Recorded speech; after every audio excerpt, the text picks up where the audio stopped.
Grand 3, politique trade unioniste et politique social-démocrate. Encore une fois, nous commencerons par louer le Rabotcheïe-Diello, littérature de dénonciation et lutte prolétarienne. C'est ainsi que Martinov a intitulé son article du Rabotcheïe-Diello numéro 10 sur les divergences avec l'ISCRA. Nous ne pouvons nous borner à dénoncer le régime qui entrave le développement du parti ouvrier, nous devons également faire écho aux intérêts courants et urgents du prolétariat. C'est ainsi que Martinov formule le fond de ces divergences. L'ISCRA est effectivement l'organe de l'opposition révolutionnaire qui dénonce notre régime et principalement notre régime politique. Nous autres travaillons et travaillerons pour la cause ouvrière en liaison organique étroite avec la lutte prolétarienne. On ne saurait qu'être reconnaissant à Martinov de cette formule. Elle acquiert un intérêt général éminent du fait qu'elle embrasse au fond non seulement nos divergences de vues avec le Rabotcheïe-Diello, mais toutes les divergences qui existent d'une façon générale entre nous et les économistes sur la question de la lutte politique. Nous avons déjà montré que les économistes ne nient pas absolument la politique, mais qu'il devient constamment de la conception social-démocrate vers la conception trade unioniste de la politique.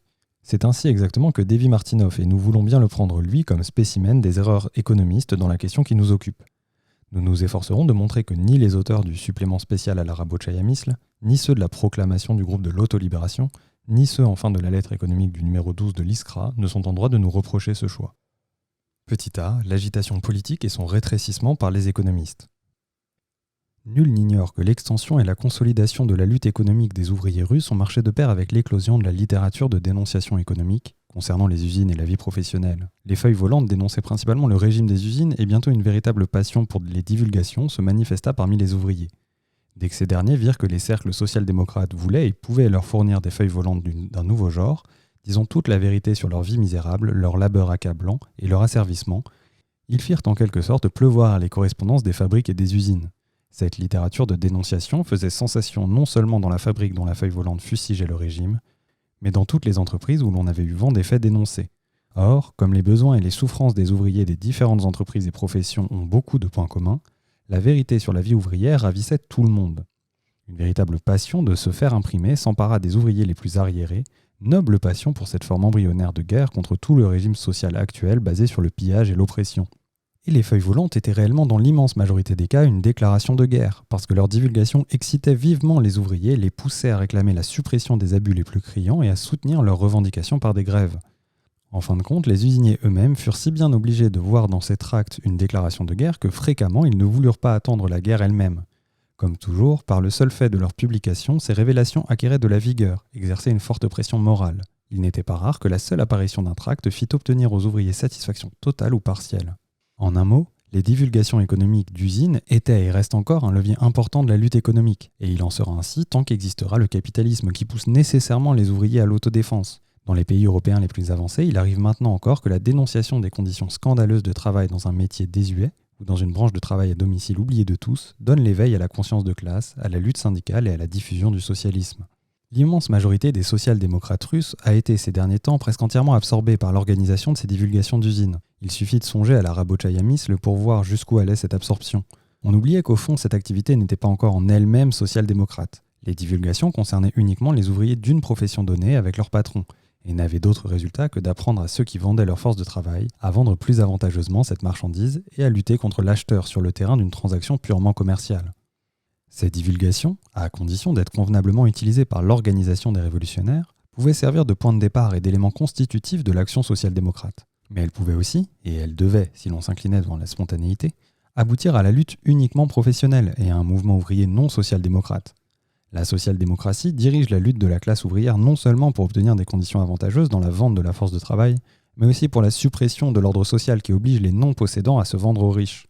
La social-démocratie représente la classe ouvrière dans ses rapports non seulement avec un groupe donné d'employeurs, mais aussi avec toutes les classes de la société contemporaine, avec l'État comme force politique organisée. Il s'ensuit donc que non seulement les social-démocrates ne peuvent se limiter à la lutte économique, mais qu'ils ne peuvent admettre que l'organisation des divulgations économiques constitue le plus clair de leur activité. Nous devons entreprendre activement l'éducation politique de la classe ouvrière, travailler à développer sa conscience politique. Sur ce point, après la première offensive de la Zarya et de l'ISCRA contre l'économisme, tous sont d'accord maintenant, accord parfois seulement verbal, comme nous le verrons plus loin. La question se pose. En quoi donc doit consister l'éducation politique ?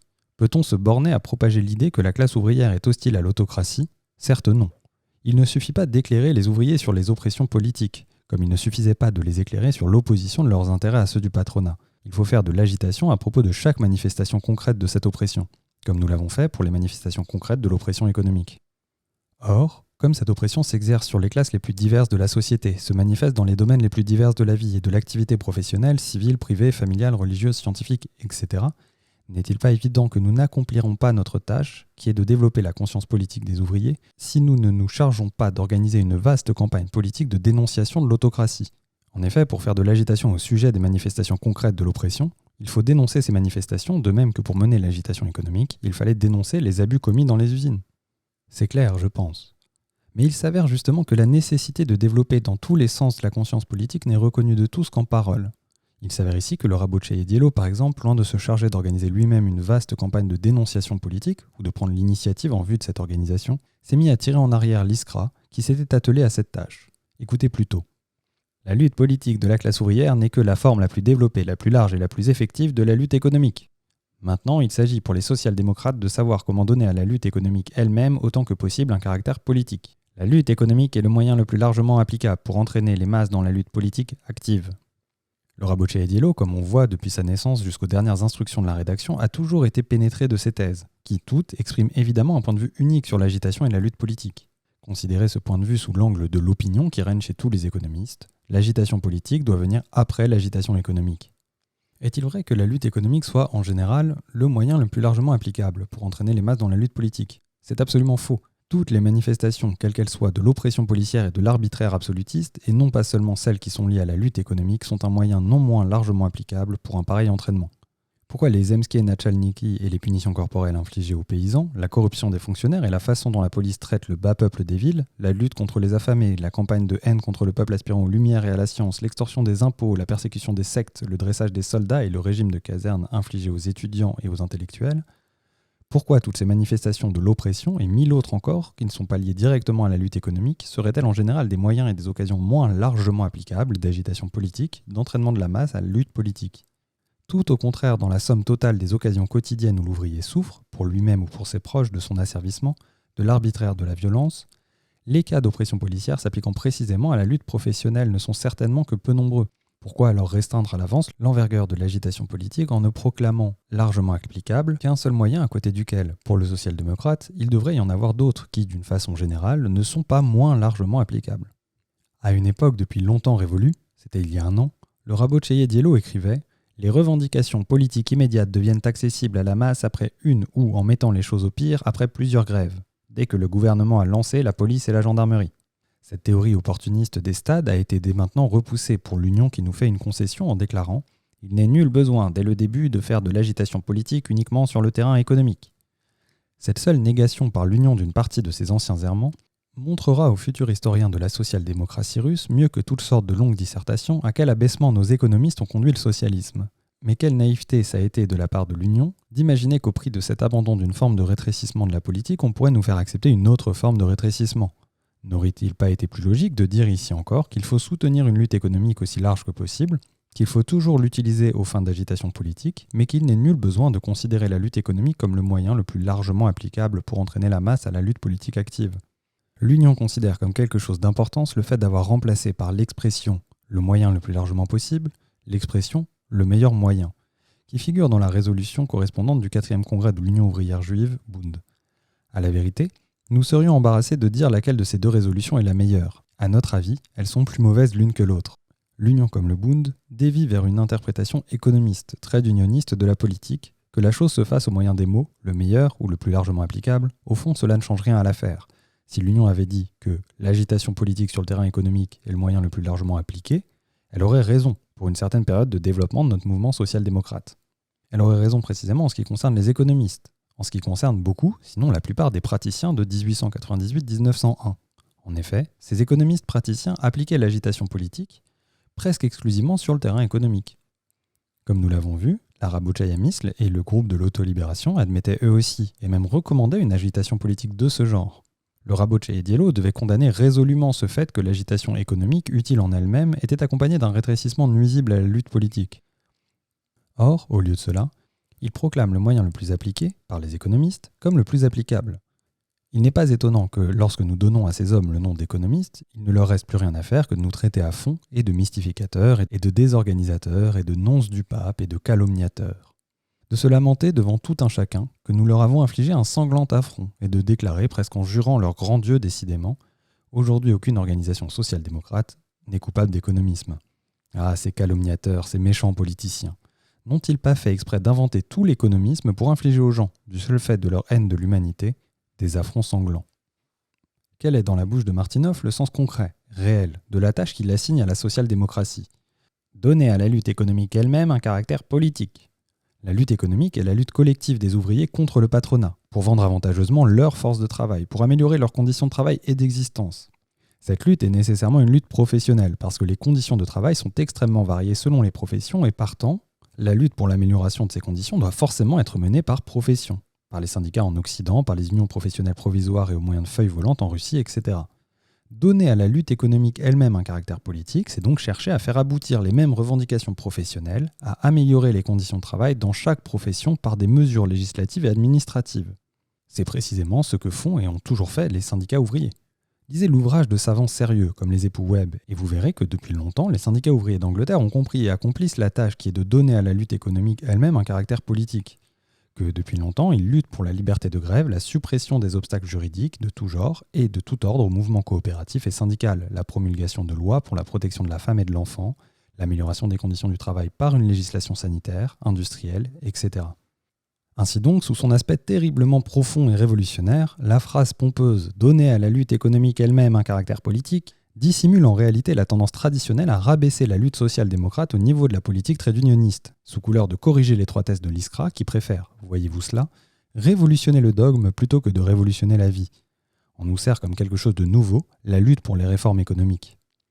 En réalité, la phrase « donner à la lutte économique elle-même un caractère politique » n'implique rien de plus que la lutte pour les réformes économiques. Et Martinoff lui-même aurait pu arriver à cette conclusion bien simple s'il avait médité ses propres paroles. Notre parti, dit-il en braquant son arme la plus terrible contre l'ISCRA, pourrait et devrait exiger du gouvernement des mesures législatives et administratives concrètes contre l'exploitation économique, le chômage, la famine, etc.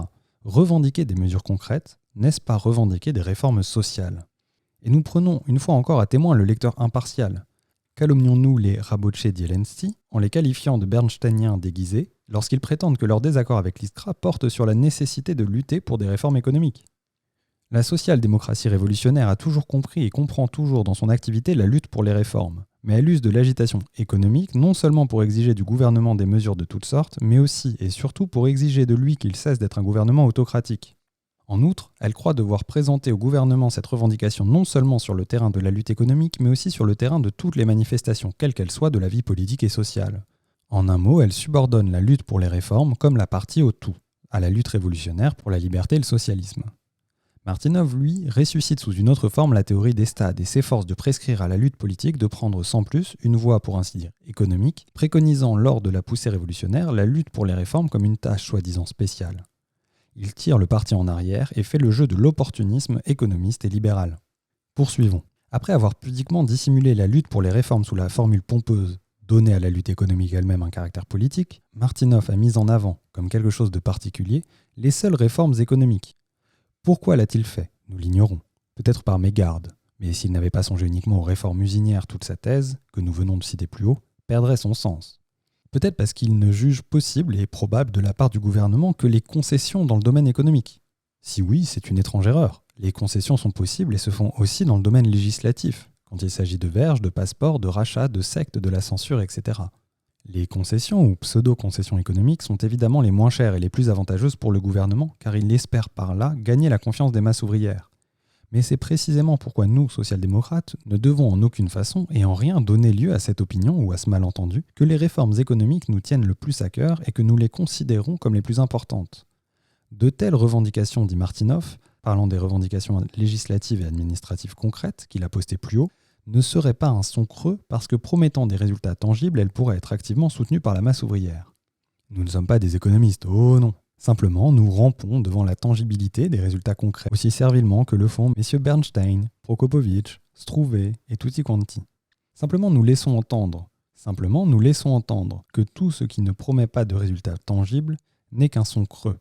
Simplement, nous nous exprimons comme si la masse ouvrière était incapable, et n'avait pas dès à présent prouvé sa capacité, en dépit de ceux qui rejettent sur elle leur propre philistinisme, de soutenir activement toute protestation contre l'autocratie, même celle qui ne lui promet absolument aucun résultat tangible. À ne citer que les exemples rappelés par Martinoff en personne relatifs aux mesures contre le chômage et la famine, tandis que Laura Boccia-Diello travaille, à en croire ses promesses, à élaborer et à mettre au point des revendications concrètes, sous forme de projets de loi, concernant les mesures législatives et administratives, promettant des résultats tangibles. Pendant ce temps, l'ISCRA, qui préfère invariablement révolutionnariser le dogme plutôt que de révolutionnariser la vie, s'est attaché à expliquer la liaison étroite entre le chômage et tout le régime capitaliste, avertissait que la famine est en marche, dénonçait la lutte contre les affamés engagés par la police et le scandaleux règlement provisoire de servitude. Pendant ce temps, la Zaria lançait en édition spéciale, à titre de brochure de propagande, une partie de l'aperçu de la situation intérieure consacrée à la famine. Mais grand Dieu, combien unilatéraux étaient en ce cas les orthodoxes incorrigiblement étroits, les dogmatistes sourds et aux injonctions de la vie même.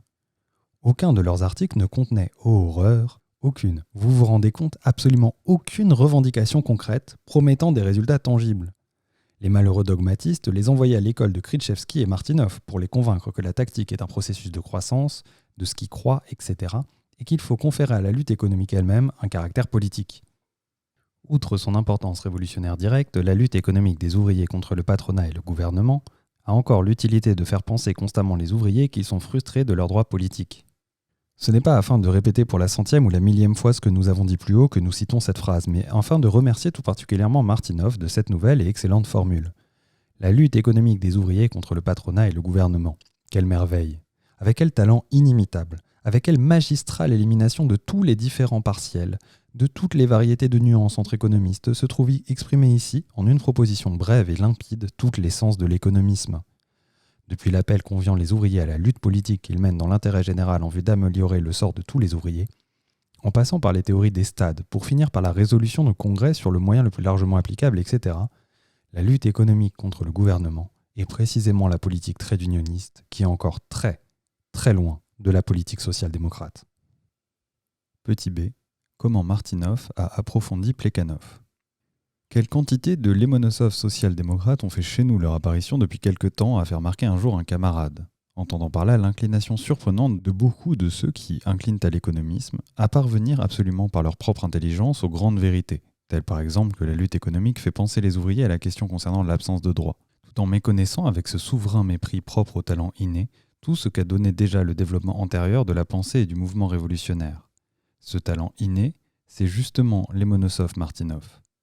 Voyez un peu son article « Les questions immédiates » et vous verrez comment il parvient par sa propre intelligence à ce que depuis longtemps a été dit pour Axelrod, comment il commence par exemple à comprendre que nous ne pouvons méconnaître l'esprit d'opposition de telle ou telle couche de la bourgeoisie. Mais hélas, il ne fait que parvenir et que commencer, pas plus, car il a encore si peu compris la pensée d'Axelrod qu'il parle de la lutte économique contre les patrons et le gouvernement. Au cours de 3 ans, Laura Boccia-Diello a concentré ses forces pour comprendre Axelrod et pourtant il ne l'a pas encore compris. Cela tient peut-être à ce que la social-démocratie, pareille à l'humanité, ne se pose toujours que des tâches réalisables. Mais les Lomonosov n'ont pas seulement ceci de particulier qu'ils ignorent bien des choses, et ce ne serait que demi-mal. Ils ne se rendent pas compte de leur ignorance, c'est là un vrai malheur, et ce malheur les incite à entreprendre d'emblée d'approfondir Plekhanov.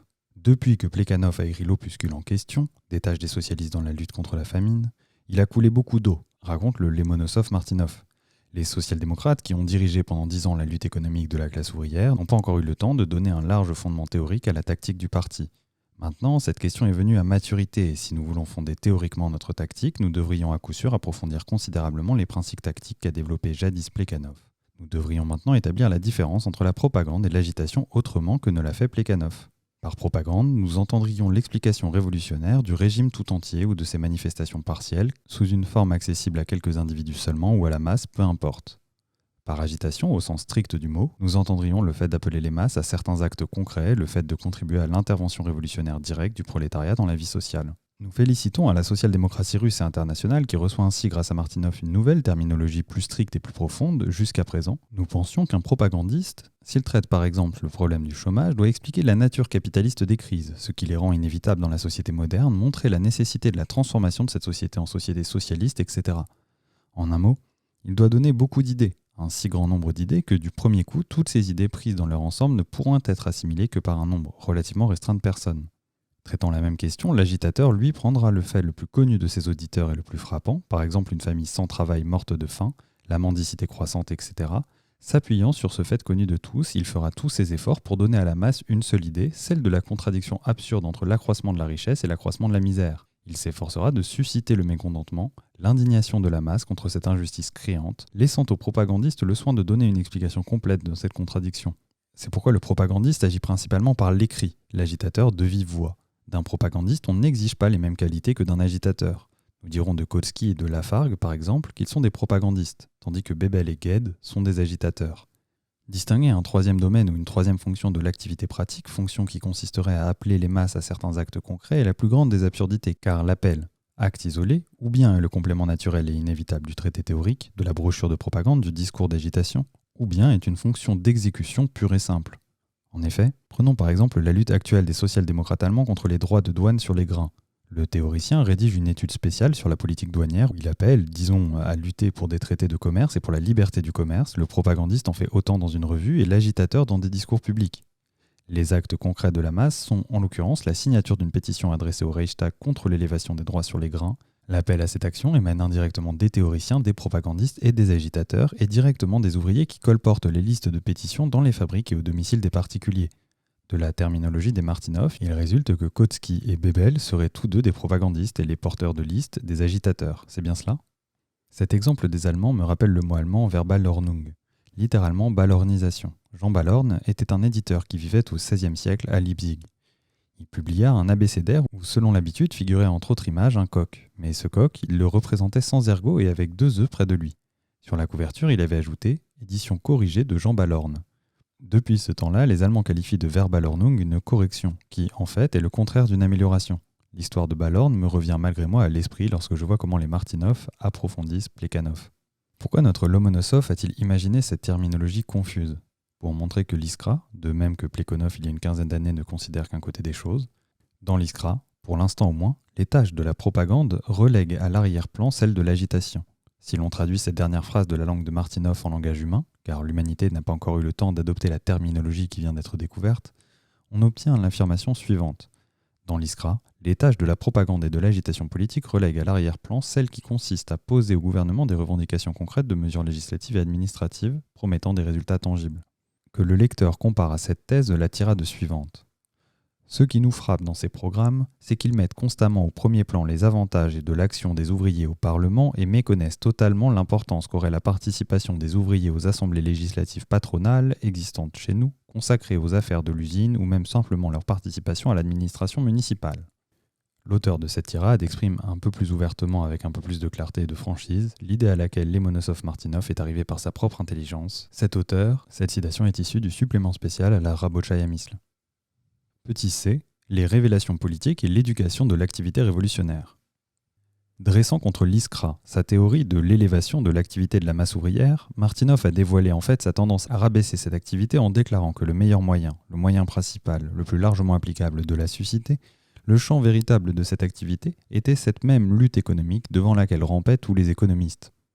Erreur caractéristique car elle est loin d'être propre au seul Martinov. En réalité, une élévation de l'activité de la masse ouvrière n'est possible que si nous ne nous bornons pas à l'agitation politique sur le terrain économique. Or, l'une des conditions essentielles de l'extension nécessaire de l'agitation politique, c'est d'organiser des révélations politiques dans tous les domaines. Seules ces révélations peuvent former la conscience politique et susciter l'activité révolutionnaire des masses. C'est pourquoi cette activité est une des fonctions les plus importantes de la social-démocratie internationale tout entière, car la liberté politique ne supprime nullement les révélations, mais en modifie seulement un peu la direction. C'est ainsi par exemple que le parti allemand, grâce à sa campagne infatigable de révélation politique, fortifie particulièrement ses positions et étend son influence.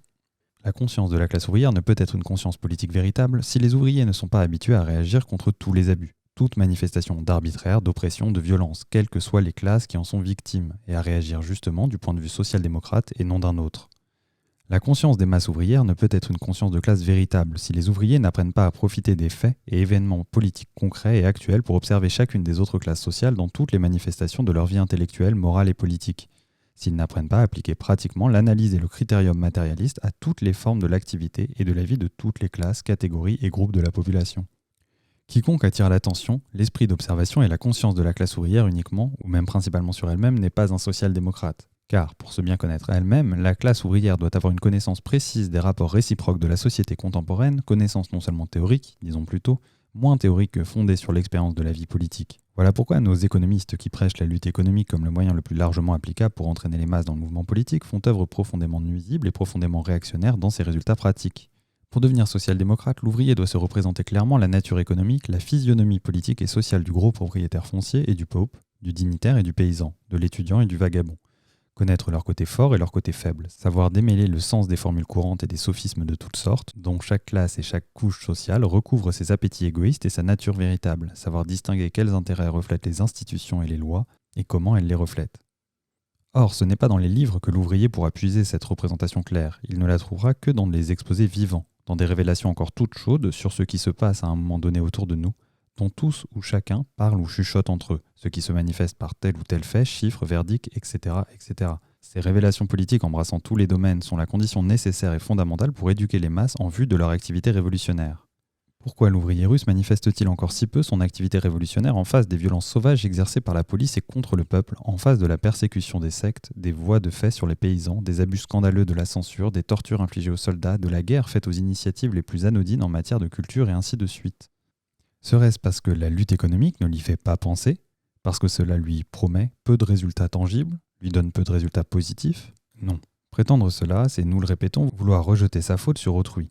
Son propre philistinisme ou bernsteinisme sur la masse ouvrière. Si jusqu'à présent nous n'avons pas su organiser des campagnes de dénonciation suffisamment larges, éclatantes et rapides contre toutes ces infamies, la faute en est à nous, à notre retard sur le mouvement des masses. Que nous le fassions. Et l'ouvrier le plus arriéré comprendra ou sentira que l'étudiant et le sectaire, le moujik et l'écrivain, sont en but aux injures et à l'arbitraire de la même force ténébreuse qui l'opprime et pèse sur lui à chaque pas. Durant toute sa vie, et ayant senti cela, il voudra irrésistiblement et saura réagir lui-même.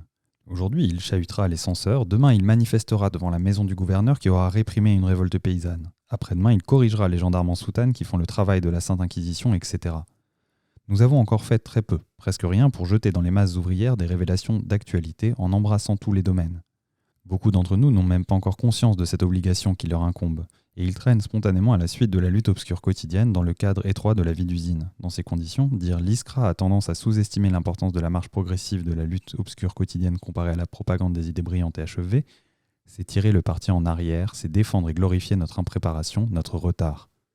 Quant à appeler les masses à l'action, cela se fera automatiquement dès qu'il y aura une agitation politique énergique et des révélations vivantes et précises.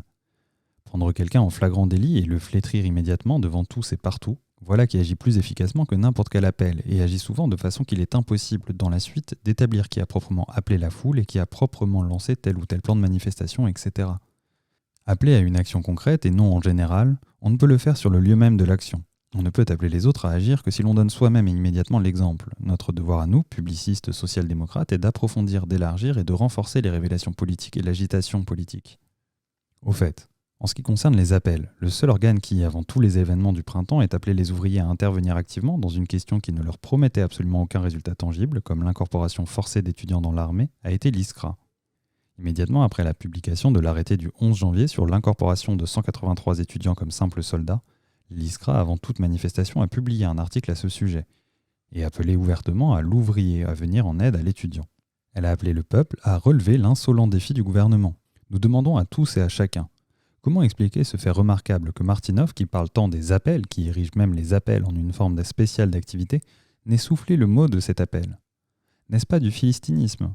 Après cela, de la part de Martinov, que de déclarer l'ISCRA unilatérale pour la seule raison qu'elle n'appelle pas suffisamment à lutter pour des revendications qui promettent des résultats tangibles. Nos économistes, y compris le Rabotché et Diello, ont eu du succès parce qu'ils se plient à la mentalité des ouvriers arriérés. Mais l'ouvrier social-démocrate, l'ouvrier révolutionnaire, le nombre de ces ouvriers augmente sans cesse, repoussera avec indignation tous ces raisonnements sur la lutte pour des revendications qui promettent des résultats tangibles, etc., car il comprendra que ce ne sont que des variations sur le vieux refrain du copec d'augmentation par rouble. Cet ouvrier dira à ses conseillers de la Rabochaya Misl et du Rabotché et Diello: vous avez tort, messieurs, de vous donner tant de peine et de vous mêler avec trop de zèle de choses dont nous nous acquittons nous-mêmes, et de vous dérober à l'accomplissement de vos propres tâches. Il n'est pas du tout intelligent de dire, comme vous faites, que la tâche des social-démocrates est de donner un caractère politique à la lutte économique elle-même. Ceci n'est que le commencement, ce n'est pas la tâche essentielle des social-démocrates, car dans le monde entier, la Russie comprise, c'est souvent la police elle-même qui commence à donner à la lutte économique un caractère politique. Les ouvriers apprennent eux-mêmes à comprendre pour qui est le gouvernement. En effet, la lutte économique des ouvriers contre le patronat et le gouvernement, que vous exaltez comme si vous aviez découvert une nouvelle Amérique, est menée dans de quantités de trous perdus de la Russie par les ouvriers eux-mêmes, qui ont entendu parler de grève mais ignorent probablement tout du socialisme. Notre activité, à nous autres ouvriers, activité que vous vous obstinez à vouloir soutenir en lançant des revendications concrètes qui promettent des résultats tangibles, existe déjà chez nous, Et dans notre action professionnelle ordinaire de tous les jours, nous présentons nous-mêmes ces revendications concrètes, la plupart du temps sans aucune aide des intellectuels. Mais cette activité ne nous suffit pas. Nous ne sommes pas des enfants que l'on peut nourrir avec la bouillie de la seule politique économique. Nous voulons savoir tout ce que savent les autres, nous voulons connaître en détail tous les côtés de la vie politique et participer activement à chaque événement politique. Pour cela, il faut que les intellectuels nous répètent un peu moins ce que nous savons bien nous-mêmes et qu'ils nous donnent un peu plus ce que nous ignorons encore de ce que notre expérience économique à l'usine ne nous apprendra jamais, les connaissances politiques. Ces connaissances, vous pouvez les acquérir, vous autres intellectuels, et il est de votre devoir de nous les fournir en quantité 100 et 1000 fois plus grande que vous ne l'avez fait jusqu'ici, non pas de nous les fournir seulement sous forme de raisonnements, brochures et articles, mais absolument sous forme de révélations vivantes sur ce que notre gouvernement et nos classes dominantes font précisément à l'heure actuelle dans tous les domaines de la vie. Acquittez-vous avec un peu plus de zèle de cette tâche qui est la vôtre et parlez moins d'élever l'activité de la masse ouvrière. De l'activité, nous en avons beaucoup plus que vous ne pensez, et nous savons soutenir par une lutte ouverte, par des combats de rue, même des revendications qui ne promettent aucun résultat tangible. Et ce n'est pas à vous d'élever notre activité, car l'activité est justement ce qui vous manque. Ne vous inclinez pas tant devant la spontanéité et songez un peu plus à élever votre activité à vous, messieurs. Petite idée de ce qu'il y a de commun entre l'économisme et le terrorisme. Nous avons confronté plus haut dans une note un économiste et un non-social-démocrate terroriste qui, par hasard, se sont trouvés être solidaires. Mais d'une façon générale, il existe entre eux une liaison interne non pas accidentelle mais nécessaire sur laquelle nous aurons à revenir justement à propos de l'éducation et de l'activité révolutionnaire. Économistes et terroristes d'aujourd'hui ont une racine commune, savoir ce culte de la spontanéité dont nous avons parlé au chapitre précédent comme d'un phénomène général et dont nous allons examiner l'influence sur l'action et la lutte politique. Au premier abord, notre affirmation peut paraître paradoxale. Si grande semble la différence entre ceux qui mettent au premier plan la lutte obscure quotidienne et ceux qui préconisent la lutte exigeant le plus d'abnégation, la lutte de l'individu isolé. Mais ce n'est nullement un paradoxe. Économistes et terroristes s'inclinent devant les deux pôles opposés de la tendance spontanée. Les économistes devant la spontanéité du mouvement ouvrier pur, les terroristes devant la spontanéité de l'indignation la plus ardente d'intellectuels qui ne savent pas ou ne peuvent pas lier en un tout le travail révolutionnaire et le mouvement ouvrier. Il est difficile en effet à ceux qui ont perdu la foi en cette possibilité, ou qui n'y ont jamais cru, de trouver une autre issue que le terrorisme à leur indignation et à leur énergie révolutionnaire. Ainsi donc, le culte de la spontanéité n'est, dans les deux tendances indiquées par nous, que le commencement de la réalisation du fameux programme de Credo. Les ouvriers mènent leur lutte économique contre le patronat et le gouvernement, et les intellectuels mènent la lutte politique par leur propre force, et naturellement au moyen de la terreur. C'est là une déduction absolument logique et inévitable sur laquelle on saurait trop insister. Quand bien même ceux qui commencent à réaliser ce programme ne comprendraient pas eux-mêmes le caractère inévitable de cette conclusion, l'activité politique a sa logique, indépendante de la conscience de ceux qui, avec les meilleures intentions du monde, ont bien fait appel à la terreur ou bien demandent que l'on donne à la lutte économique elle-même un caractère politique. L'enfer est pavé de bonnes intentions et, en l'occurrence, les bonnes intentions n'empêchent pas qu'on se laisse entraîner spontanément vers la ligne de moindre effort, vers la ligne du programme purement bourgeois du Credo. En effet, ce n'est pas par hasard non plus que beaucoup de libéraux russes, libéraux déclarés ou libéraux portant le masque du marxisme, sympathisent de tout cœur avec le terrorisme et s'efforcent à l'heure actuelle de soutenir la poussée de la mentalité terroriste. L'apparition du groupe révolutionnaire socialiste Svoboda, qui s'est assigné pour tâche d'aider par tous les moyens le mouvement ouvrier, mais a inscrit à son programme le terrorisme ainsi que sa propre émancipation, pour ainsi dire à l'égard de la social-démocratie, a confirmé une fois de plus la remarquable clairvoyance de Axelrod qui, dès la fin de 1897, avait prédit, à la lettre, ce résultat des flottements social-démocrates, et esquissé ces célèbres deux perspectives. Toutes les discussions et divergences ultérieures entre les social-démocrates russes sont contenues, comme la plante dans la graine, dans ces deux perspectives.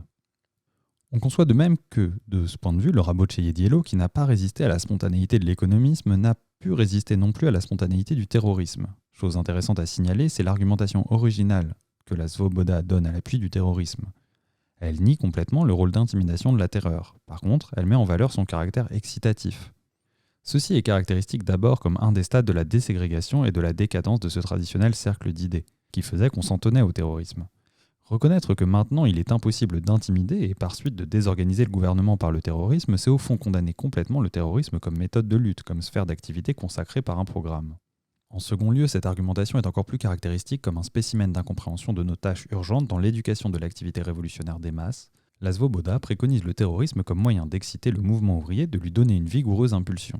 Il serait difficile d'imaginer une argumentation se réfutant elle-même avec plus d'évidence. On se demande, y a-t-il donc si peu de ces faits scandaleux dans la vie russe qu'il faille inventer des moyens d'excitation spéciaux ?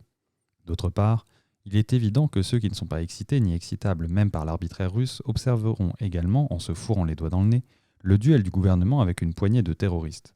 Or justement, les masses ouvrières sont très excitées par les infamies de la virus, mais nous ne savons pas recueillir, si l'on peut s'exprimer ainsi, et concentrer toutes les gouttelettes et les petits ruisseaux de l'effervescence populaire qui sointent à travers la virus en quantité infiniment plus grande que nous ne le représentons ni ne le croyons, mais qu'il importe de réunir en un seul torrent gigantesque. Que la chose soit réalisable, c'est ce que prouve irréfutablement l'essor prodigieux du mouvement ouvrier et la soif, notée déjà plus haut, que manifestent les ouvriers pour la littérature politique. Pour ce qui est des appels au terrorisme, ainsi que des appels pour donner à la lutte économique elle-même un caractère politique, ce ne sont que des prétextes divers pour se dérober au devoir le plus impérieux des révolutionnaires russes, organiser l'agitation politique sous toutes ses formes. La Svoboda veut remplacer l'agitation par le terrorisme, reconnaissant ouvertement que dès que commencera une agitation énergique et renforcée parmi les masses, le rôle excitatif de la terreur aura pris fin. C'est ce qui montre précisément que terroristes et économistes sous-estiment l'activité révolutionnaire des masses, en dépit de l'évident témoignage des événements du printemps. Les uns se lancent à la recherche d'excitants artificiels, les autres parlent de revendications concrètes. Les uns comme les autres n'accordent pas une attention suffisante au développement de leur propre activité en matière d'agitation et d'organisation de révélations politiques. Or, il n'y a rien qui puisse remplacer cela, ni maintenant, ni à quelque moment que ce soit. Petit e, la classe ouvrière, combattant d'avant-garde pour la démocratie. Nous avons vu que l'agitation politique la plus large et par suite l'organisation de vastes campagnes de dénonciation politique sont une tâche absolument nécessaire, la tâche la plus impérieusement nécessaire de l'activité, si cette activité est véritablement social-démocrate. Mais nous sommes arrivés à cette conclusion en partant uniquement du besoin le plus pressant de la classe ouvrière, besoin de connaissances politiques et d'éducation politique. Or, cette façon de poser la question à elle seule serait trop étroite, car elle méconnaîtrait les tâches démocratiques d'ensemble de toute social-démocratie en général et de la social-démocratie russe actuelle en particulier. Pour éclairer le plus concrètement possible cette thèse, essayons d'aborder la question du point de vue le plus familier aux économistes, du point de vue pratique. Tout le monde est d'accord qu'il est nécessaire de développer la conscience politique de la classe ouvrière. La question est de savoir comment s'y prendre et ce qu'il faut pour cela.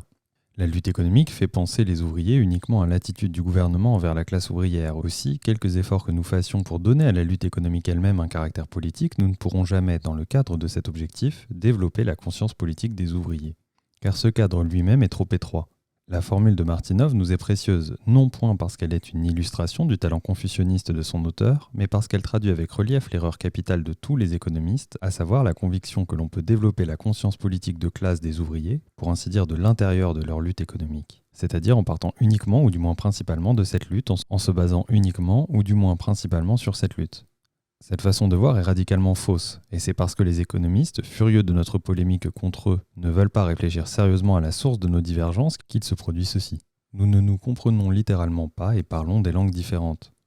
La conscience politique de classe ne peut être apportée à l'ouvrier que de l'extérieur, c'est-à-dire de l'extérieur de la lutte économique, de l'extérieur de la sphère des rapports entre ouvriers et patrons. Le seul domaine où l'on pourrait puiser cette connaissance est celui des rapports de toutes les classes et couches de la population avec l'État et le gouvernement. Le domaine des rapports de toutes les classes entre elles. C'est pourquoi, à la question « Que faire pour apporter aux ouvriers les connaissances politiques ?», on ne saurait donner simplement la réponse dont se contentent la plupart du temps les praticiens, sans parler de ceux qui penchent vers l'économisme, à savoir aller aux ouvriers. Pour apporter aux ouvriers les connaissances politiques, les social-démocrates doivent aller dans toutes les classes de la population. Ils doivent envoyer dans toutes les directions des détachements de leur armée. Si nous avons choisi cette formule anguleuse, si notre langage est acéré, simplifié à dessein, ce n'est nullement pour le plaisir d'énoncer des paradoxes, mais bien pour faire penser les économistes aux tâches qu'ils dédaignent de façon aussi impardonnable, à la différence existant entre la politique trade-unioniste et la politique social-démocrate, et qu'ils ne veulent pas comprendre. Aussi demanderons-nous aux lecteurs de ne pas s'impatienter et de nous suivre attentivement jusqu'au bout. Considérez le type de cercle social-démocrate le plus répandu depuis quelques années, et voyez-le à l'œuvre. Il a des liaisons avec les ouvriers et s'en tient là, éditant des feuilles volantes où il flagelle les abus dans les usines, le parti pris du gouvernement pour les capitalistes et les violences de la police. Dans les réunions avec les ouvriers, c'est sur ces sujets que roule ordinairement la conversation. Elle ne sort presque pas de là. Les conférences et causeries sur l'histoire du mouvement révolutionnaire, sur la politique intérieure et extérieure de notre gouvernement, sur l'évolution économique de la Russie et de l'Europe, sur la situation de telle ou telle classe dans la société contemporaine, etc., sont d'une extrême rareté, et personne ne songe à nouer et à développer systématiquement des relations au sein des autres classes de la société. À dire vrai, l'idéal du militant pour les membres d'un pareil cercle se rapproche la plupart du temps beaucoup plus du secrétaire de trade union que du chef politique socialiste. En effet, le secrétaire d'une trade union anglaise, par exemple, aide constamment les ouvriers à mener la lutte économique. Il organise des révélations sur la vie de l'usine, explique l'injustice des lois et dispositions entravant la liberté de grève, la liberté de piquetage. Il montre le parti pris de l'arbitre qui appartient aux classes bourgeoises, etc., etc. En un mot, tout secrétaire de trait d'union mène et aide à mener la lutte économique contre le patronat et le gouvernement. Et l'on ne saurait trop insister que ce n'est pas encore là du social-démocratisme, que le social-démocrate ne doit pas avoir pour idéal le secrétaire de trait d'union, mais le tribun populaire sachant réagir contre toute manifestation d'arbitraire et d'oppression, où qu'elle se produise, quelle que soit la classe ou la couche sociale qui ait à en souffrir. Sachant généraliser tous ces faits pour en composer un tableau complet de la violence policière et de l'exploitation capitaliste, sachant profiter de la moindre occasion pour exposer devant tous ses convictions socialistes et ses revendications démocratiques, pour expliquer à tous et chacun la portée historique et mondiale de la lutte émancipatrice du prolétariat. Comparez par exemple des militants comme Robert Knight, le secrétaire et le leader bien connu de l'Union des chaudronniers, une des traits d'union les plus puissantes d'Angleterre, et Wilhelm Liebknecht. Essayez de leur appliquer les oppositions auxquelles Martinov réduit ses divergences avec l'ISCRA. Vous verrez, je commence à feuilleter l'article de Martinov, que Knight a beaucoup plus appelé les masses à des actions concrètes déterminées et que Liebknecht s'est occupé davantage de présenter en révolutionnaire tout le régime actuel ou ses manifestations partielles, et que Knight a formulé les revendications immédiates du prolétariat et indiqué les moyens de les faire aboutir, et que Liebknecht, en s'acquittant de cette tâche également, ne s'est pas refusé non plus à diriger en même temps l'action des différentes couches de l'opposition, à leur dicter un programme d'action positif.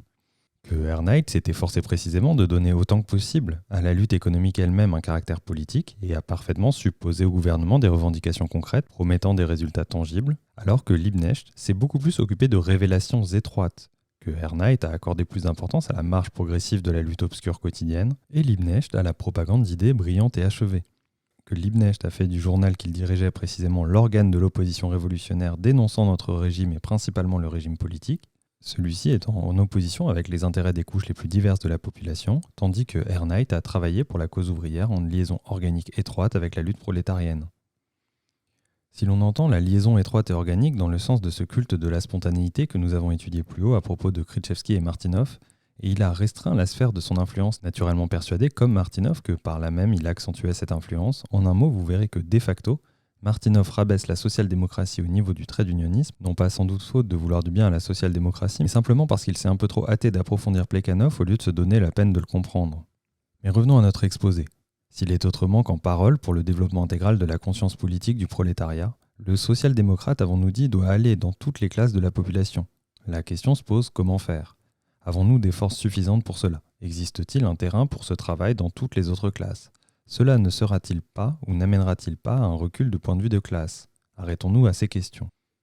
Nous devons aller dans toutes les classes de la population, comme théoriciens, comme propagandistes, comme agitateurs et comme organisateurs. Nul ne doute que le travail théorique des social-démocrates doit s'orienter vers l'étude de toutes les particularités de la situation sociale et politique des différentes classes. Mais on fait très peu sous ce rapport, beaucoup moins qu'on ne le fait pour l'étude des particularités de la vie à l'usine, dans les comités et les cercles. On rencontre des gens qui se spécialisent dans l'étude de quelques productions sidérurgiques, mais on ne rencontre presque pas d'exemples de membres d'organisations qui s'occuperaient spécialement de recueillir des documents sur une question d'actualité de notre vie sociale et politique, pouvant fournir à la social-démocratie l'occasion de travailler dans les autres catégories de la population. Quand on parle de la faible préparation de la plupart des dirigeants actuels du mouvement ouvrier, on ne peut s'empêcher de rappeler également la préparation dans ce sens, car elle est aussi due à la compréhension économiste de la liaison organique étroite avec la lutte prolétarienne. Mais le principal, évidemment, c'est la propagande et l'agitation dans toutes les couches du peuple. Pour le social-démocrate d'Occident, cette tâche est facilitée par les réunions et assemblées populaires auxquelles assistent tous ceux qui le désirent, par l'existence du Parlement où il parle devant les députés de toutes les classes. Nous n'avons ni Parlement ni liberté de réunion, mais nous savons néanmoins organiser des réunions avec les ouvriers qui veulent entendre un social-démocrate. Nous devons savoir aussi organiser des assemblées avec des représentants de toutes les classes de la population qui désireraient entendre un démocrate. Car n'est pas social-démocrate quiconque oublie pratiquement que les communistes appuient tout mouvement révolutionnaire, que nous devons par conséquent exposer et souligner les tâches démocratiques générales devant tout le peuple sans dissimuler un seul instant nos convictions socialistes. N'est pas social-démocrate quiconque oublie pratiquement que son devoir est d'être le premier à poser, aiguiser et résoudre toute question démocratique d'ordre général. Mais tous, sans exception, sont d'accord là-dessus, interrompt le lecteur impatient. Et la nouvelle instruction à la rédaction du Rabotché Yedielo, adoptée au dernier congrès de l'Union, déclare tout net « Doivent être utilisés pour la propagande et l'agitation politique tous les phénomènes et événements de la vie sociale et politique qui touchent le prolétariat, soit directement comme classe à part, soit comme avant-garde de toutes les forces révolutionnaires en lutte pour la liberté. » Ce sont là en effet d'excellentes et très justes paroles, et nous nous tiendrions pour entièrement satisfaits si le Rabotché Yedielo les comprenait, s'il n'en émettait pas en même temps d'autres qui les contredisent. Il ne suffit pas de se dire avant-garde, détachement avancé, il faut faire en sorte que tous les autres détachements se rendent compte et soient obligés de reconnaître que nous marchons en tête. Nous demandons donc aux lecteurs, les représentants des autres détachements, seraient-ils donc des imbéciles au point de nous croire sur parole en ce qui concerne l'avant-garde ? Imaginez seulement ce tableau concret. Un social-démocrate se présente dans le détachement de radicaux russes instruits et de constitutionnalistes libéraux et dit « Nous sommes l'avant-garde. Maintenant, une tâche se pose à nous, comment conférer autant que possible à la lutte économique elle-même un caractère politique ?» Un radical ou un constitutionnaliste, tant soit peu intelligent, ne fera que sourire en entendant ce propos et dira « Faut-il donc qu'elle soit simpliste, cette avant-garde ?» Elle ne comprend même pas que c'est là notre tâche, la tâche des représentants avancés de la démocratie bourgeoise, de conférer à la lutte économique même des ouvriers un caractère politique. C'est que nous aussi, de même que tous les bourgeois d'Europe occidentale, nous voulons entraîner les ouvriers à la politique, mais seulement à la trade unioniste et non social-démocrate. La politique trade unioniste de la classe ouvrière est précisément la politique bourgeoise de la classe ouvrière, et formuler sa tâche pour cette avant-garde, c'est justement formuler une politique trade unioniste. Aussi peuvent-ils se dire social-démocrates tant qu'ils veulent. Je ne suis tout de même pas un enfant pour m'emporter sur les étiquettes, mais qu'ils ne se laissent pas entraîner sur ces malfaisants dogmatistes orthodoxes, qu'ils laissent la liberté de critique à ceux qui traînent inconsciemment la social-démocratie dans le sillage du trade unionisme. Le léger sourire d'ironie de notre constitutionnaliste se change en un éclat de rire homérique lorsqu'il apprend que les social-démocrates qui parlent de l'avant-garde de la social-démocratie en cette période de domination à peu près complète de la spontanéité dans notre mouvement craignent par-dessus tout de voir minimiser l'élément spontané. De voir diminuer le rôle de la marche progressive de cette lutte obscure quotidienne par rapport à la propagande des idées brillantes achevées, etc., etc. Le détachement avancé qui craint de voir la conscience gagner de vitesse la spontanéité, qui craint de formuler un plan hardi qui force la reconnaissance générale même parmi ceux qui pensent autrement. Confondrait-il par hasard le mot avant-garde avec le mot arrière-garde ? En effet, examinez de près le raisonnement que voici de Martinov. Il déclare que la tactique accusatrice de l'Iskra est unilatérale, que, quelle que soit la méfiance et la haine que nous semions envers les gouvernements, nous n'atteindrons pas notre but tant que nous n'aurons pas développé une énergie sociale suffisamment active pour son renversement. Voilà bien, soit dit entre parenthèses, la préoccupation que nous connaissons déjà d'intensifier l'activité des masses et de vouloir restreindre la sienne propre. Mais la question n'est pas là. Donc, Martinov parle ici d'énergie révolutionnaire. À quelle conclusion arrive-t-il donc ? Comme en temps d'ordinaire, les différentes couches sociales tirent inévitablement chacune de son côté. Il est clair par conséquent que nous, social-démocrates, ne pouvons pas simultanément diriger l'activité intense des diverses couches d'opposition, nous ne pouvons pas leur dicter un programme d'action positif, nous ne pouvons pas leur indiquer les moyens de lutter de jour en jour pour leurs intérêts, les couches libérales occuperont elles-mêmes de cette lutte active pour leurs intérêts immédiats qui les mettra face à face avec notre régime politique. Ainsi donc, après avoir parlé d'énergie révolutionnaire, de lutte active pour le renversement de l'autocratie, Martinov dévie aussitôt vers l'énergie professionnelle, vers la lutte active pour les intérêts immédiats. Il va de soi que nous ne pouvons diriger la lutte des étudiants, des libéraux, etc. pour leur intérêt immédiat, mais ce n'est pas de cela qu'il s'agissait, très respectable économiste.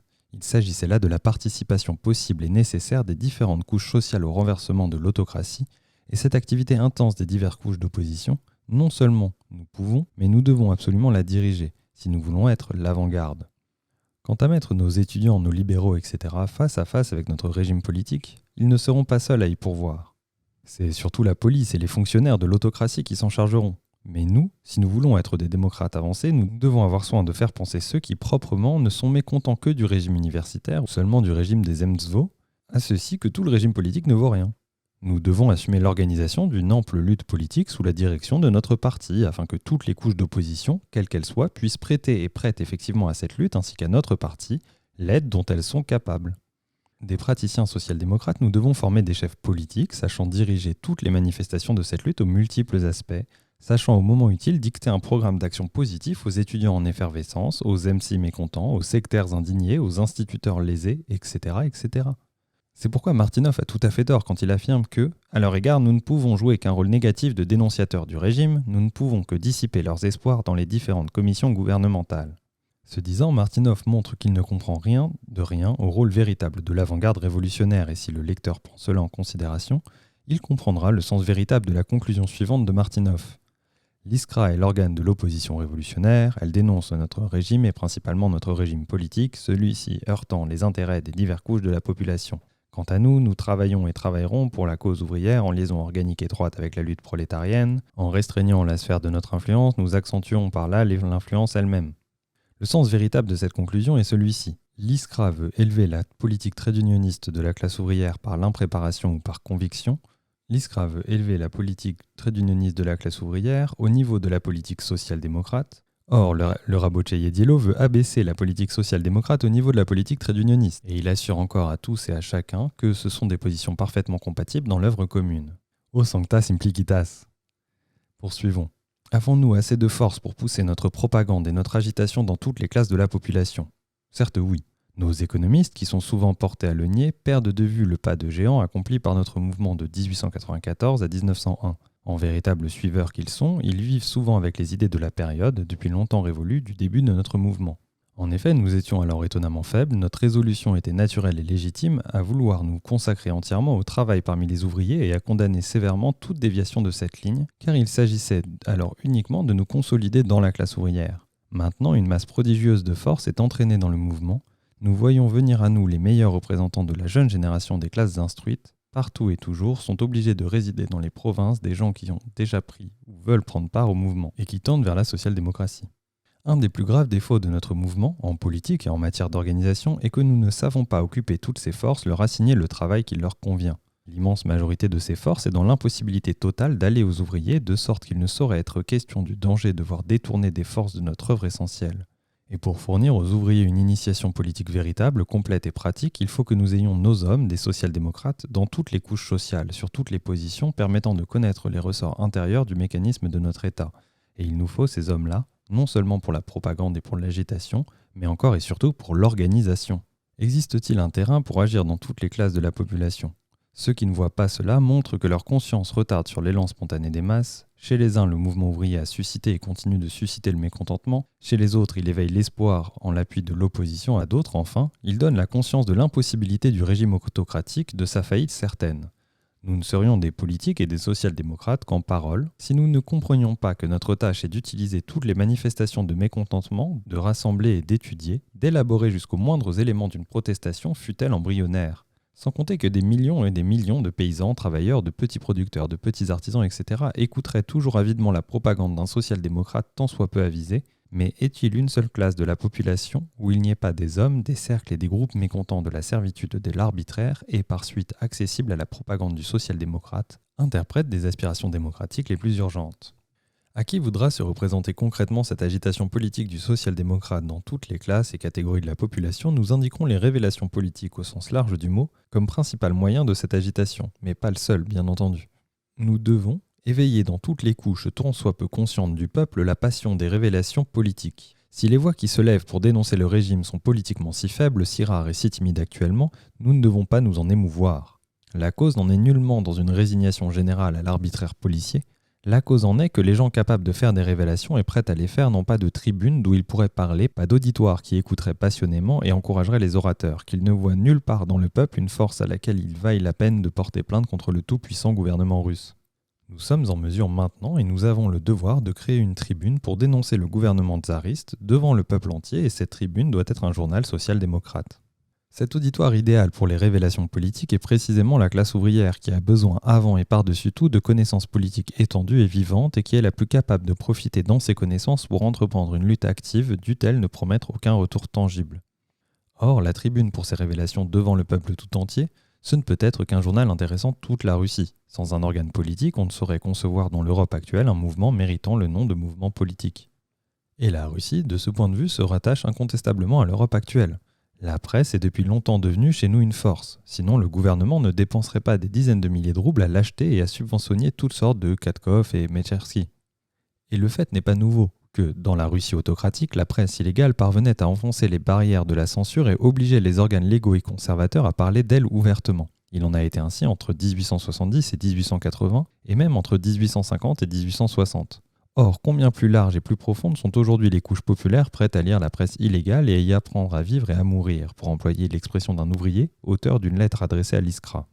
Les révélations politiques sont une déclaration de guerre au gouvernement au même titre que les révélations économiques sont une déclaration de guerre aux fabricants. Et cette déclaration de guerre a une portée morale d'autant plus grande que la campagne de dénonciation est plus vaste et plus vigoureuse, que la classe sociale qui déclare la guerre pour commencer la guerre est plus nombreuse et plus décidée. C'est pourquoi les révélations politiques sont par elles-mêmes un moyen puissant pour décomposer le régime adverse, un moyen pour détacher de l'ennemi ses alliés fortuits ou temporaires, un moyen pour semer l'hostilité et la méfiance entre les participants permanents au pouvoir autocratique. Seul le parti qui organisera véritablement des révélations intéressant le peuple entier pourra devenir de nos jours l'avant-garde des forces révolutionnaires. Or, ces mots, intéressant le peuple entier, ont un contenu très vaste. L'immense majorité des révélateurs qui n'appartiennent pas à la classe ouvrière sont des politiques lucides et des hommes de sang-froid et de sens pratique. Ils savent parfaitement combien il est dangereux de se plaindre même d'un petit fonctionnaire à plus forte raison du tout-puissant gouvernement. Et ils ne nous adresseront leur plainte que lorsqu'ils verront qu'elle peut vraiment avoir un effet, que nous sommes une force politique. Pour devenir aux yeux du public une force politique, il ne suffit pas de coller l'étiquette avant-garde sur une théorie et une pratique d'arrière-garde. Il faut travailler beaucoup et avec opiniâtreté à élever notre conscience, notre esprit d'initiative et notre énergie. Mais nous demandera et nous demande le partisan follement zélé de la liaison organique étroite avec la lutte prolétarienne. Si nous devons prendre sur nous d'organiser contre le gouvernement des révélations intéressant véritablement le peuple entier, en quoi donc se manifestera le caractère de classe de notre mouvement ? Justement, en ce que l'organisation de ces révélations sera notre œuvre à nous, social-démocrates, en ce que tous les problèmes soulevés par le travail d'agitation seront éclairés dans un esprit social-démocrate constant et sans la moindre concession aux déformations, volontaires ou non, du marxisme, en ce que cette ample agitation politique sera menée par un parti unissant en un tout indissoluble l'offensive contre le gouvernement au nom de tout le peuple, l'éducation révolutionnaire du prolétariat en même temps que la sauvegarde de son indépendance politique, la direction de la lutte économique de la classe ouvrière, l'utilisation des collisions spontanées avec ses exploiteurs, collisions qui dressent et amènent sans cesse dans notre camp de nouvelles couches du prolétariat. Mais l'un des traits les plus caractéristiques de l'économisme est précisément qu'il ne comprend pas cette liaison. Bien plus, cette coïncidence du besoin le plus urgent du prolétariat avec les nécessités de l'ensemble du mouvement démocratique. Cette incompréhension se manifeste non seulement dans les phrases à la Martinoff, mais aussi dans différents passages de signification absolument identiques où les économistes se réfèrent à un soi-disant point de vue de classe. Voici par exemple comment s'expriment les auteurs de la lettre économiste publiée dans l'Iskra. Ce même défaut fondamental de l'Iskra est la cause de son inconséquence en ce qui touche l'attitude de la social-démocratie envers les différentes classes et tendances sociales, arrivées aux moyens de construction théorique, à la nécessité d'engager immédiatement la lutte contre l'absolutisme et sentant probablement toute la difficulté de cette tâche pour les ouvriers de la situation actuelle. Mais n'ayant pas la patience d'attendre que des forces suffisantes pour cette lutte ne soient accumulées, l'Iskra commence à chercher des alliés dans les rangs des libéraux et des intellectuels. Oui, nous avons en effet perdu toute patience pour attendre le temps heureux, que nous promettent depuis longtemps les conciliateurs de toutes sortes, où nos économistes cesseront de rejeter la faute de leur propre retard sur les ouvriers, de justifier leur propre manque d'énergie par la prétendue insuffisance des forces chez les ouvriers. En quoi, demanderons-nous à nos économistes, doit consister l'accumulation de forces par les ouvriers en vue de cette lutte ? N'est-il pas évident que c'est dans l'éducation politique des ouvriers, dans la dénonciation devant eux de tous les aspects de notre odieuse autocratie ? Et n'est-il pas clair que justement, pour ce travail, il nous faut, dans les rangs des libéraux et des intellectuels, des alliés prêts à nous apporter leurs révélations sur la campagne politique menée contre les éléments actifs des Zemstvo, les instituteurs, les statisticiens, les étudiants, etc. Est-il vraiment si difficile de comprendre cette savante mécanique ? Axelrod ne vous répète-t-il pas depuis 1997 la conquête par les social-démocrates russes de partisans et d'alliés directs ou indirects parmi les classes non prolétariennes est déterminée avant tout et principalement par le caractère que prend la propagande parmi le prolétariat même. Or, Martinoff et les autres économistes se figurent encore maintenant que les ouvriers doivent d'abord, par la lutte économique contre le patronat et le gouvernement, accumuler des forces et ensuite seulement passer sans doute de la préparation trade-unioniste de l'activité à l'activité social-démocrate. Dans ses recherches, continuent les économistes, l'Iskra s'écarte souvent du point de vue de classe, elle estompe les antagonismes de classe et met au premier plan la communauté du mécontentement contre le gouvernement. Quoique les causes et le degré de ce mécontentement soient très différents chez les alliés, il en est ainsi par exemple de l'attitude de l'Iskra envers les Zemstvo. L'Iskra soi-disant promet aux nobles mécontents des aumônes gouvernementales, l'aide de la classe ouvrière, cela sans souffler mot de l'antagonisme de classe qui sépare les deux couches de la population. Que le lecteur se reporte aux articles L'autocratie et les Zemstvo, auxquels vraisemblablement les auteurs de cette lettre font allusion, et il verra que ces articles sont consacrés à l'attitude du gouvernement envers la molle agitation du Zemstvo bureaucratique censitaire, envers l'initiative des classes possédantes elles-mêmes. Dans cet article, il est dit que l'ouvrier ne saurait rester indifférent à la lutte du gouvernement contre le Zemstvo, et les éléments actifs des Zemstvo sont invités à laisser là leur discours anodin et à prononcer des paroles fermes et catégoriques lorsque la social-démocratie révolutionnaire se dressera de toute sa taille devant le gouvernement. Avec quoi ne sont pas d'accord les auteurs de la lettre ? On ne saurait le dire. Pense-t-il que l'ouvrier ne comprendra pas les mots classe possédante et Zemstvo bureaucratique censitaire ? Que le fait de pousser les éléments actifs des Zemstvo à abandonner les discours anodins pour des paroles fermes soit une surestimation de l'idéologie ? S'imagine-t-il que les ouvriers peuvent accumuler des forces pour la lutte contre l'absolutisme s'ils ne connaissent pas l'attitude de l'absolutisme également envers le Zemstvo ? Encore une fois, on ne saurait le dire. Une chose est claire, c'est que les auteurs n'ont qu'une idée très vague des tâches politiques de la social-démocratie. Cela ressort avec encore plus de clarté de la phrase que voici. Telle est également l'attitude de l'ISCRA envers le mouvement des étudiants. Au lieu d'exhorter les ouvriers à affirmer par une manifestation publique que le véritable foyer de violence, d'arbitraire et de dépravation n'est pas la jeunesse universitaire, mais le gouvernement russe. Et ce sont ces opinions-là qu'émettent des social-démocrates en automne 1901, après les événements de février et de mars, à la veille d'un nouvel essor du mouvement et d'étudiants, essor qui montre bien que dans ce domaine aussi la protestation spontanée contre l'autocratie devance la direction consciente du mouvement par la social-démocratie. L'impulsion instinctive qui pousse les ouvriers à défendre les étudiants passés à tabac par la police et les cosaques devance l'activité consciente de l'organisation social-démocrate. Cependant, dans d'autres articles, continuent les auteurs de la lettre, l'ISCRA condamne en termes énergiques tout compromis et prend la défense, par exemple, de l'intolérance des guédistes. Nous conseillons à ceux qui soutiennent d'ordinaire avec tant de présomption et de légèreté que les divergences de vues parmi les social-démocrates d'aujourd'hui ne sont pas essentielles et ne justifient pas une scission, de méditer sérieusement ces paroles. Les gens qui affirment que nous n'avons presque rien fait encore pour montrer l'hostilité de l'autocratie envers les classes les plus diverses, pour révéler aux ouvriers l'opposition des catégories les plus différentes de la population à l'autocratie, ces gens peuvent-ils travailler utilement dans une même organisation avec des gens qui voient dans cette tâche un compromis, vraisemblablement un compromis avec la théorie de la lutte économique contre le patronat et le gouvernement. Nous avons, à l'occasion du 40e anniversaire de l'affranchissement des paysans, parlé de la nécessité d'introduire la lutte des classes dans les campagnes. Et à propos du mémoire secret de Witt, nous avons décrit l'incompatibilité qui existe entre l'autonomie administrative et l'autocratie. Nous avons, à propos de la nouvelle loi, attaqué le servagisme et des propriétaires terriens et du gouvernement qui les sert, et acclamé le congrès illégal des MZO, en encourageant les éléments des MZO à abandonner les démarches humiliantes pour passer à la lutte.